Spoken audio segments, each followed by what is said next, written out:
Bung Pandi. Siap, Bung Tony. Gimana pendapat Bung Pandi tentang isu-isu politik yang berkembang di media sosial tentang politik yang kurang apa namanya itu? Ada saling hujat menghujat lah. Nggak enak. Begini, Bung Tony. Kita mengikuti semuanya mungkin masyarakat Kabupaten Solo. Kita tahu kita sekarang sedang berada dalam proses menuju Pilkada Pemilihan Serentak 2020. Kebetulan Sumatera Barat juga mendapat kuota untuk ikut serta untuk porsi gubernur, bupati, dan wali kota. Khususnya di Kabupaten Solo, seperti pertanyaan Bung Tony tadi, memang itu benar apa adanya.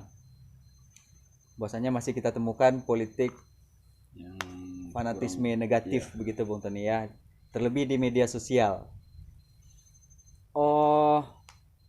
Dari awal saya pribadi sudah mengkampanyekan juga bagaimana Kabupaten Solo ini baik tim, baik pemilih, baik paslon itu kita solid dalam Pilkada Badung Sanak 2020. Tapi kenyataannya hingga saat ini masih kita temukan hujat menghujat, sudut menyudutkan ataupun mencari kesalahan. Ini sebenarnya tidak sifatnya seorang orang Solo lah, orang Kabupaten Solo gitu. Karena kita ini alu aja patuh, Pak. Jadi kita untuk melakukan sebuah tindakan, kita harus mengukur dari aspek kepatutan. Jadi ini memang tidak patut, saya memang tidak pantas ada kata-kata yang negatif seperti itu dalam berkampanye. Jadi kedepannya kita berharap semoga masa-masa kampanye ini sebelum pilkada dimulai, sebelum pilkada 9 Desember ya Bung Tony ya. Kalau bisa di masa kampanye ya kita isi dengan kampanye yang positif begitu. Ya, kabarnya Bung Pandi aktif juga di beberapa instansi gitu. Atau gimana itu? Aktif di salah satu tim begitu ya? Salah satu tim. Salah satu tim pemenangan. Pemenangan. Jadi begini, Bung. Masalah aktif atau tidak aktif di salah satu tim paslon, saya juga tidak munafik ya, karena saya juga sebagai warga negara Indonesia, kita ada 5 amanat Undang-Undang Dasar 1945, 5 azas pemilu, luberjurdil gitu ya. Luberjurdil. Salah satunya itu adalah bebas. Kita bebas untuk berkampanye, bebas untuk bersuara, tapi dalam hal-hal positif. Jadi masalah keterlibatan saya di salah satu pasangan calon, katakan tim begitu, itu hanya sebagai pemilih. Nah, hanya sebagai pribadi pemilih. Jadi tidak ada salahnya mungkin pilihan saya ini mungkin saya juga akan kampanyekan secara baik kepada rekan-rekan dekat begitu. Tapi keterlibatan secara aktif, secara fokus begitu tidak ada. Tidak ada. Gitu. Berarti gimana harapan-harapan ke depannya buat kemajuan Sumatera Barat khususnya Kabupaten Solo ini menurut Bung Pandi ini? Biar para politik kita dengar juga. Ini masih menyangkut pilkada nih Bung Tony? Iya, biar punya visi para elit kita nanti. Saat sekarang kita perhatikan dari kita Kabupaten Solo, kalau tidak salah saya ada 3 atau 4 pasangan calon saat ini yang akan bertanding di Pilkada 9 Desember mendatang. Kita bisa perhatikan salah satu visi dan misi dari keempat calon ini adalah untuk memajukan pertanian dan pariwisata. Khususnya Kabupaten Solo, kita bahas Kabupaten Solo dulu.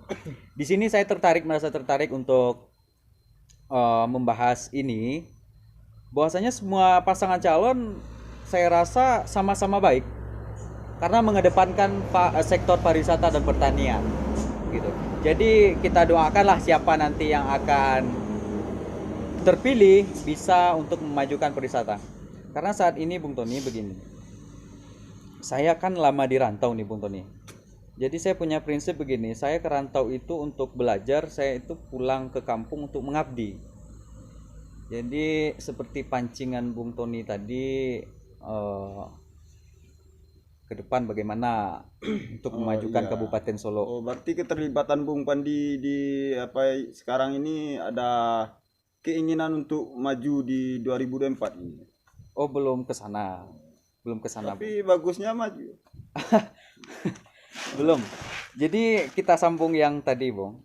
Biar kaum milenial juga kan, seperti Bung Pandi ini kan seorang aktivis ya yang milenial sekali ini. Aktivis milenial Iya. sekali, luar biasa Bung Tony ini. Biar yang kedepannya nalar-nalarnya milenial ini kan bagus-bagus juga nih Bung Pandi. Luar biasa. Gimana? Saya jelaskan sedikit Bung Tony ya. Jadi mungkin Bung Tony sendiri kita berteman di media sosial ya, salah satunya Facebook. Ah, Mungkin Bung Tony melihat kedekatan saya dengan para politisi-politisi senior, ah. para pemegang kekuasaan di tingkat Pemda begitu ya.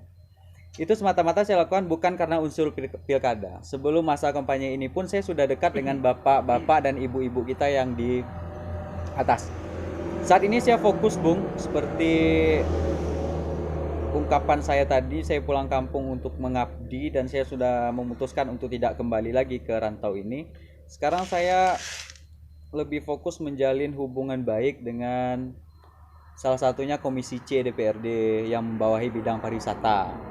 Juga dengan Dinas PUPR, ada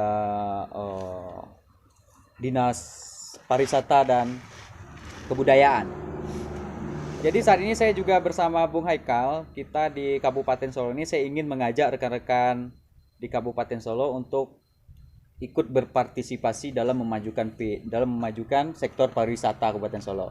Salah satunya dengan membentuk kelompok sadar wisata. Di Kabupaten Solo ini kita punya destinasi namanya itu objek destinasi tujuan wisata. Kita punya 5 danau di Kabupaten Solo. Kita punya sektor-sektor pertanian yang bisa kita jual sebagai daya tarik untuk wisata luar mengunjungi Kabupaten Solo. Nah, kenapa ini tidak kita kembangkan? Jadi, kepentingan saya seperti yang Bung Tony tanyakan, dekat dengan Bapak dan Ibu para pejabat tadi, itu semata-mata hanya untuk kepentingan kemajuan nagari saya. Saya sekarang lagi semangat-semangatnya untuk membangun nagari tempat kelahiran saya, Bung Tony. Berterima kasih sekali saya kepada Dinas PUPR ya. Bung Pandi, negeri tempat kelahiran tepatnya di mana ini? Maaf, Tepatnya di mana ini tempat kelahirannya Bung Pandi kalau boleh tahunya? saya itu sebenarnya lahir di nagari yang cukup indah namanya Pianggu, Sungai Lasi. Pianggu itu adalah salah satu dari 9 nagari yang ada di Kecamatan 9 Koto Sungai Lasi. Pianggu nagarinya sangat indah. Dan saya sekarang sangat berharap Pianggu dapat berkembang karena juga banyak destinasi wisata di sana. Tapi saya besar di Gunung Talang. Mulai dari saya Seperti SMA di Bung Gunung Pandi Talang. bilang tadi itu, kalau orang Minang bilang kadang di rantau juga nih. Iya, saya ketik di surau gadang di rantau, Pak. Gitu, Bung Tony. Berarti kita beralih ke Bung Hari. Iya, juga, ini Bung rekan saya nih, Haikal. sahabat. Iya, sahabat saya. Gimana pendapat Bung Haikal tentang pariwisata, kemajuan pariwisata seperti yang Bung Pandi bilang tadi itu? Kebetulan Bung Haikal tergabung di kelompok apa? Kopdarwis ya Bung Budi. Iya, kelompok sadar Sama-sama. wisata. Oh, gitu. Sadar wisata Kabupaten Solo. Mungkin kalau untuk Bung Fandi ya, untuk kemajuannya tuh lebih tetap Luar biasa. saya mendukung untuk dan mengikuti jejak Fandi ya. Ya, dan dia mau mengajak saya, jadi saya mendukung Fandi. Terima kasih. Oh, berarti Bung kembali kita Bung Pandi. Bung Haikal ini sama-sama menggeluti bidang pariwisata. Iya, Bung kami- Pandi lebih spesifiknya ke bidang pariwisata gitu. Kami lebih mengabdikan diri untuk bidang sektor pariwisata. Gitu, Bung. Jadi mungkin ada rekan-rekan kita, Bung Haikal ya. Ini mungkin ada karena kita latar belakang ilmu politik. Mungkin banyak yang menyangka ini adalah salah satu strategi politik. Tidak sama sekali, Bung. Jadi saya benar-benar sekarang ingin membangun nagari. Saya jemput program pemerintah bedah rumah. Oh, bukan sekedar bidang pariwisata aja. Ikut Saat ini alhamdulillah saya juga dikasih untuk kuota bedah rumah dari PUPR. Ya, nanti kita juga cari ya, mudah-mudahan ada yang membutuhkan, nanti kita arahkan ke Ya, sana. mudah-mudahan lah bisa membantu masyarakat kita lah. Amin amin gitu. Jadi tidak ada hubungan seperti yang Bung Tony tanyakan untuk 2024. Jadi begini, keinginan saya begini Bung Tony. Saya ini sadar, saya ini punya kuku, tidak akan selamanya kuku ini akan tajam. Saya ini punya sayap, tidak akan selamanya sayap saya ini selalu terkembang. Jadi kepentingan saya dekat dengan pejabat-pejabat kelas atas, kata Bung Tony tadi. Selama mereka bisa saya andalkan.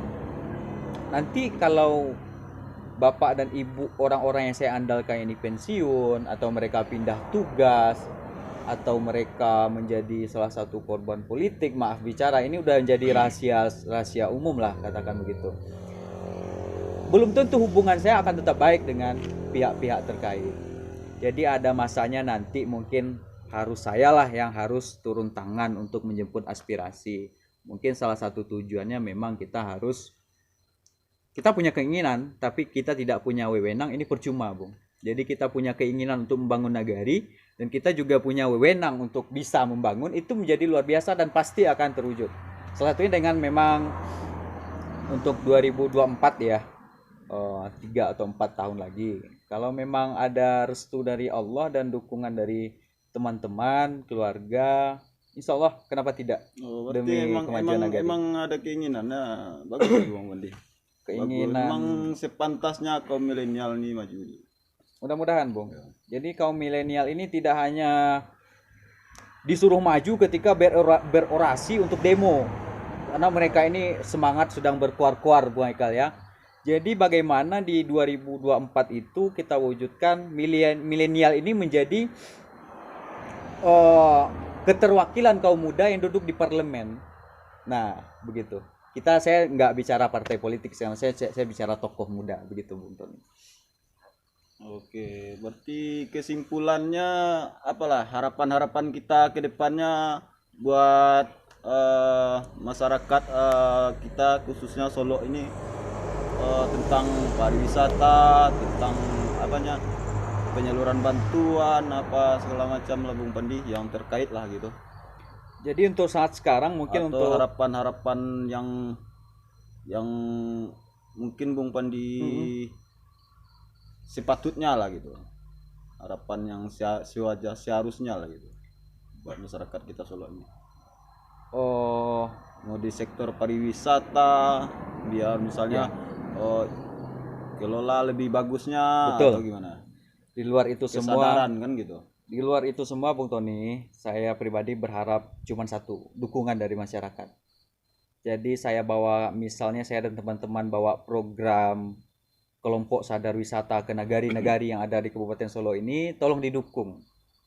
Jadi kita sadar sebagai penggiat, masyarakat juga harusnya sadar wisata gitu. Jadi kita nggak pungkiri, saya juga pungkiri Bung Tony, kita di masyarakat Minangkabau pada khususnya, itu kalau ada sesuatu pekerjaan, itu was-wasil khanas, yang jeleknya dulu keluar. Nah ini tujuannya ini tujuannya ini. Jadi kita berusaha untuk menghilangkan itu. Kalau ada orang-orang yang membuat program yang bisa memajukan sebuah nagari, terima saja, dukung gitu. Nanti setelah ada dukungan dari masyarakat, ini akan mengalir dengan sendirinya.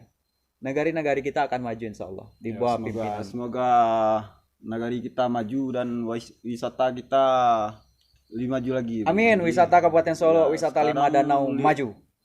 Boleh dibilang wisata kita lebih menonjol di mata dunia gitulah. Iya, apalagi betul. Asia Tenggara bahkan dunia lah Bung Bahkan Pandi dunia. ya. Satu-satunya kabupaten yang punya 5 danau ini cuman kita, Bung Tony. Bahkan untuk wilayah Sumatera Barat juga itu kita terkenal pariwisatanya. Betul. Bukan sekedar Solo juga Iya. saja, Bung Pandi ya. Kalau kita fokuskan di Solo saja dulu, ini sudah luar biasa. Menjadi salah satu penggerak ekonomi lah untuk masyarakat. Karena di kampung kelahiran saya di Pianggu itu, Bung Tony, itu ada negeri di atas awan, ada air terjun. Nah, air terjun tiga tingkat. gitu. Nah, Seperti yang ada di di Lembah Anai. Lembah Anai. Di Lembah Anai. Oh. Jadi sekarang saya bersama Dinas Pariwisata dan Komisi 3 DPRD, kita lagi terus kembangkan itu, kita kembangkan. Jadi semoga itu nanti menjadi salah satu objek destinasi tujuan wisata. Gitu. Oke.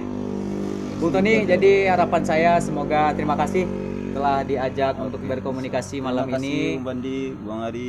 Salam Oke. Pilkada Badung Sanak ya. Oke. Untuk Salam kemajuan Nagari, untuk kemajuan pariwisata. Salam Pilkada Badung Sanak. Oke.